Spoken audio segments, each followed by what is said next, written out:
నమస్తే welcome to Suman TV. Mahabubabad జిల్లా గూడూరులో మంత్రాల నెపంతో తల్లి కొడుకుల హత్య జరిగిన సంగతి మనందరికీ తెలిసిందే. అయితే అసలు ఏం జరిగింది వివరించడానికి ప్రత్యక్ష సాక్షి ముక్తేశ్వర్ గౌడ్ గారు మనతో ఉన్నారు, మాట్లాడదాం. నమస్తే అండి ముక్తేశ్వర్ గారు. ముకుందా జ్యువెలర్స్ తెలంగాణలో మొట్టమొదటి ఫ్యాక్టరీ అవుట్లెట్ మన కొత్తపేటలో ఫిబ్రవరి 14న గొప్ప శుభారంభం. నమస్కారం మేడం. రైట్, మనం చూసామండి, అతి దారుణమైన సంఘటన మీ దగ్గర జరిగింది. మీరు ప్రత్యక్ష సాక్షిగా ఉన్నారు. మంత్రాలు చేస్తున్నారు అనే నెపంతో తల్లి కొడుకును ఆ గ్రామస్తులు చంపేశారు. చూసాం, సోషల్ మీడియాలో చూసాం, శాటిలైట్ ఛానల్స్ లో చూసాం. అసలు ఏం జరిగిందండి? ఏం లేదు మేడం, వాళ్ళకు పాత కక్షలు ఉండే ఇప్పుడు చంపిన అతను కుమారస్వామి వల్ల మిసెస్ కొద్ది ఆరోగ్యం బాగుండకపోతే వాళ్ళు ఆ కుమారస్వామి వీళ్ళ మీద కొంచెం అనుమానం ఉండే. ఆ లోపు ఏమైందంటే అంతకుముందు ఒక 3-4 ఇయర్స్ బ్యాక్ పోలీస్ స్టేషన్ లో కేసు పెట్టుకున్నారు, వీళ్ళు పెట్టుకున్నారు, వాళ్ళు పెట్టుకున్నారు. అదే డిస్కషన్ వస్తా ఉన్నది మేడం. ఊర్లో పంచాయతీలు చేసిన వాళ్ళ మీద ఇది జరిగింది అన్నట్టు. అంటే ఇంతకు ముందే ఈ ఇరు కుటుంబాల మధ్య పాత కక్షలు ఉన్నాయా అండి? ఏంటవి? పాత కక్షలు ఉన్నాయి మేడం. పాత కక్షలు అంటే వీళ్ళ మిస్సెస్ బాయ్ చంపిన తను ముద్దాయి, ఈయన చంపిన తను వాళ్ళ మిస్సెస్ కు బాగుండకపోయేసరికి అనుమానం ఉన్నది అనేది ఇక్కడ జరిగే టాక్ మేడం. దాని నేపథ్యంలోనే నిన్న పోలీస్ స్టేషన్ లో ఇద్దరు పోయి కేసు పెట్టుకున్నారు మేడం. మాట్లాడి బయటికి వెళ్ళిన తర్వాత ఈ ఇష్యూ జరిగింది మేడం. అంటే పాత కక్షలు అని మీరు చెబుతూ ఉన్నారు, మరి మంత్రాల నెపంతో అని కూడా మనం చూస్తున్నాం. ఏమైంది? వీళ్ళ మిసెస్ కు ఆరోగ్యం బాగా లేకపోవడే ఆ అనుమానానికి దారి తీసింది మేడం ఇతనికి, ఈ కుమారస్వామి అనే ముద్దాయికి. ఓకే, సో మంత్రాలు చేస్తున్నారేమో అనే ఉద్దేశం ఉన్నప్పుడు దానికి సంబంధించి పోలీస్ కంప్లైంట్ ఇచ్చారా ముందుగానే? ఇది దాదాపు 6-7 ఇయర్స్ నుంచి నడుస్తుంది మేడం. నిన్న కూడా పోలీస్ స్టేషన్ లో ఇద్దరు పోయి కంప్లైంట్ ఇచ్చారు మేడం. ఇచ్చి బయటకు వచ్చిన తర్వాత ఇద్దరు ఎదురు తారసపడ్డ తర్వాత ఇది జరిగింది. కోపం ఆపుకోలేక వాళ్ళు ఏదో లొల్లి పెట్టుకున్నారు మేడం. లొల్లి పెట్టుకుని ఆ పక్కనే ఉన్న రాడ్ తోని కొట్టడం జరిగింది. స్పాట్ లో ఇద్దరు చనిపోయిండు. ఒక ముసలాయనకు చెయ్యి ఇరిగింది, ఆయన తప్పించుకొని వెళ్ళిపోయాడు. ఈ ముద్దాయి కూడా దొరికిండు. దొరికితే ఏమంటే బాగా కొట్టి జనాలు తీసుకుపోయి పోలీస్ స్టేషన్ లో అప్పచెప్పారు మేడం. ఓకే, అంటే పాత కక్షలు అంటే ఆస్తి తగాదాలా లేకపోతే వీళ్ళు దూరపు బంధువులు అని కూడా తెలుస్తోంది, నిజమేనా?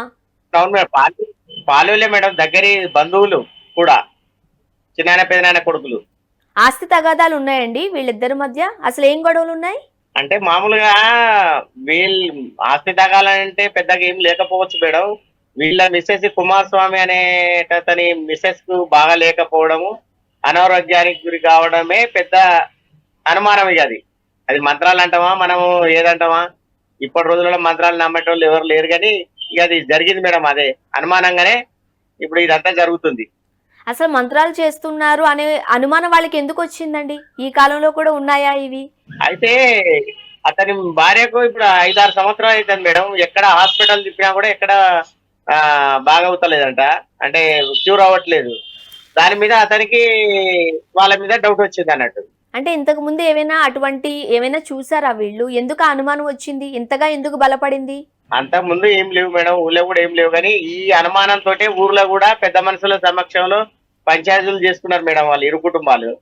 అప్పుడు ఏం చెప్పారండి పెద్దలు? అది మంత్రాలు ఎక్కడేరా బాబు, లేదు అన్ని అనుమానం పెట్టుకోకు, నువ్వు పోయి మంచి మంచి హాస్పిటల్లో చూపించుకో, ఇదంతా మంత్రాలు ఇప్పుడెక్కడి అని పెద్ద మనుషులు మందలు ఇవ్వడం జరిగింది. అతను కూడా సాటిస్ఫై మళ్ళీ పోయి హాస్పిటల్ తిప్పాడు. కానీ ఎంతకు క్యూర్ కాకపోయేసరికి ఈ మధ్యలో మళ్ళీ ఏంటంటే ఇతనికి, ఈ కుమారస్వామి చంపిన అతనికి కూడా అనారోగ్యం గురైందంట మేడం. ఈ మధ్యలో ఒక 6 months నుంచి అది ఇంకా బలపడింది అన్నట్టు ఆయనకు. సాధారణంగా ఇటువంటి అనుమానాలు ఉన్నప్పుడు చెక్ చేసుకుంటూ ఉంటారు. అనుమానాస్పదంగా ఏమైనా కనిపించాయా? వాళ్ళ అనుమానానికి ఏది బలపడింది అంటారు? అంటే అనారోగ్యానికి గురి కావడమే మేడం మెయిన్ గా. మళ్ళీ అందులో 1 year నుంచి ఇతనికి కూడా అనారోగ్యానికి గురి కావడం ఇంకా కొంచెం బలం చేకూర్చినట్టు అయింది. ఓకే, ముందుగానే కంప్లైంట్ ఇచ్చారని చెబుతున్నారు. పోలీసులు ఏం చెప్పారు? పోలీసులు కౌన్సిలింగ్ ఇచ్చారు మేడం. పోలీసులు వదిలిపెట్టారు కదా, కౌన్సిలింగ్ ఇచ్చి పంపించారు. ఈ మధ్యలో మొన్న అంటే సాటర్డే రోజు వీళ్ళు కంప్లైంట్ ఇచ్చుకున్నారు. నిన్న పిలిపించారు, మాట్లాడి బయటికి వెళ్ళిన తర్వాతనే ఈ ఇష్యూ జరిగింది మేడం. అంటే దీనికి సంబంధించి పోలీసుల దగ్గరకు వెళ్లారు, వాళ్ళతో మాట్లాడి బయటకు వచ్చిన తర్వాత ఈ సంగతి జరిగింది. ఈ సంఘటన జరిగింది మేడం.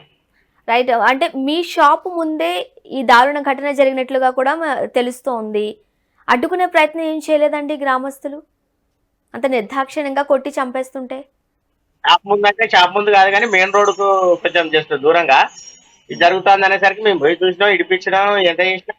అతని చేతిలో రాడు అది ఉంది, ఆయుధం, దాంతో కొట్టిండు. ఆల్రెడీ దొరకబట్టి పోలీసు వాళ్ళకి అప్పచెప్పినాం మేడం. ఓకే, ప్రస్తుతం అయితే ఆ నిందితులు ఆ పోలీసుల అదుపులోనే ఉన్నారు. పోలీస్ స్టేషన్ కి తీసుకుపోయి అప్పచెప్పినాం. వాళ్ళ పోలీసు వాళ్ళు వచ్చారు, తీసుకొని వెళ్ళిళ్ళు. పోలీస్ స్టేషన్ లో ఉన్నాడు మేడం ప్రెసెంట్ అయితే. ఓకే, రైట్ నౌ ఆ గ్రామంలో ఎటువంటి పరిస్థితులు ఉన్నాయండి? పోలీసు పికెటింగ్ ఉన్నది మేడం. ఏమన్నా అట్లే అల్లర్లు దొరుకుతాయి అనే దాని మీద కొంచెం ఉండే కానీ ఇప్పుడు ఇంతకుముందే ఒక గంట క్రితమే కార్యక్రమాలు కూడా అయిపోయినాయి మేడం. పోలీసులు పోయి చేపించారు వాళ్ళ చుట్టాలతోటి. దాన సంస్కారాలు కూడా క్రితం అయిపోవచ్చు మేడం. అంటే పోస్ట్ మార్టం నుంచి తీసుకుపోయి ట్రాక్టర్లో తీసుకుపోయి అక్కడ బొల్లపల్లి అనే విలేజ్, వాళ్ళ సొంత విలేజ్ లో దాన సంస్కారాలు చేసి మేడం ఇంతకుముందే. అంత్యక్రియలు కూడా కంప్లీట్ అయిపోయాయి. అవును మేడం. ఓకే, అయితే నిన్న ఈ దారుణ ఘటనలో ఈ పాల్పడుతున్న టైంలో ఒకరు అడ్డుకునే ప్రయత్నం చేశారు, అతనిని కూడా కొట్టారు, గాయపడ్డారని తెలుస్తోంది. అతని పరిస్థితి ఎట్లా ఉందండి? అతను అంటే మేమే అందరం ఇడిపించే మూమెంట్ చేసినాం కానీ ఆయన దగ్గర ఆయుధం ఉన్నది కాబట్టి ఎవరు దగ్గరికి వెళ్ళటానికి సాధించలేదు మేడం. కాకపోతే అంటే అంటే ఈ కుటుంబ సభ్యుడే ఒక అతను ముసలాయనే, ఆయన అడ్డు వచ్చేసరికి ఆయన కూడా దెబ్బ పడ్డది మేడం. దెబ్బ పడితే చెయ్యి ఇరిగిపోయింది. ఇక దెబ్బ పడ్డ తర్వాత ఇద్దరిని జమబట్టిన తర్వాత మేమే దొరకబట్టి తీసుకుపోయి పోలీస్ స్టేషన్ అప్పచెప్పడం జరిగింది. అంతలో పోలీసులు కూడా వచ్చేసారు దగ్గరికి. ప్రస్తుతం ఆ మృతుల కుటుంబ సభ్యులు ఏం చెప్తున్నారండి, ఏమంటున్నారు? అదే వాడిని మాకు అప్పచెప్పాలి అన్నట్టు నిన్న కొంచెం ఇష్యూ జరిగింది మేడం. కుటుంబ సభ్యులు గ్రామస్తులు కొంతమంది చేసిండ్రు పికెటింగ్ టైపు చేస్తే పోలీసు వాళ్ళు వారించి ఇది కరెక్ట్ కాదు, మీరు ఇట్లా చేయడం అది అనేది వాళ్ళకి సర్ది చెప్పి మీకు న్యాయం చేపిస్తామని పోలీసు వాళ్ళు వాళ్ళకి హామీ ఇవ్వడంతో కొంచెం సర్దుమణిగింది మేడం. సో ఫైనల్ గా చెప్పండి, గ్రామంలో శాంతి భద్రతలు నెలకొని ఉన్నాయి కదా, పోలీసు అదుపులోనే ఉంది కదా? ఓకే మేడం, అక్కడ ఏం ప్రాబ్లం ఏం లేదు మేడం. ప్రజెంట్ అయితే దాన సంస్కారాలు కూడా ఇప్పుడు అయిపోయినాయి కాబట్టి ఇంకేముండదు మేడం దాదాపు. ఓకే అండి, థ్యాంక్ యూ సో మచ్ అండి ముక్తేశ్వర్ గౌడ్ గారు. సో లైవ్ లోకి వచ్చారు, ఏం జరిగింది అనేది వివరంగా తెలియజేశారు. Thank you very much. Thank you madam.